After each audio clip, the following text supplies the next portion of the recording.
أهلا يا جماعة. طبعا هذا الفيديو راح أنزله على الساعة 6:25 في توقيت الجزائر. طبعا إنه الفيديو حيكون طويل وحيستغرق كتير عشان يتحمل. ليش أتكلم كده؟ فالمهم هذا الفيديو حأعلمكم اللهجة الجزائرية عشان أحكي براحتي. وعلى معناها لماذا، بصح معناها لكن. زعفان معناها زعلان.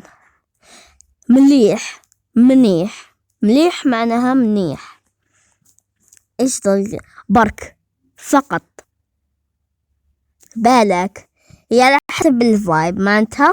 لو قالك بالك معناها انه في قريب تداسك ولا احضر هكذا مثلا.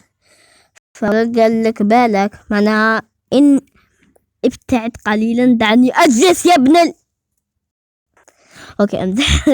المهم لو قال لك بالك معناها احذر، ولا او العين الحمراء، العين السوداء. اسكت انت يا صح انا صايم. لا ما في اوال، ما كملت الجملة. المهم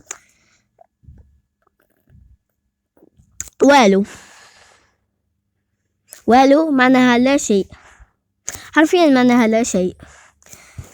وكمان يشكي تان معناها ايضا. مثلا اقول وتان معناها وايضا وشغل. طبعا اعرف ايش جا في بالكم لما قلت شغل، بس شغل معناها مثلا.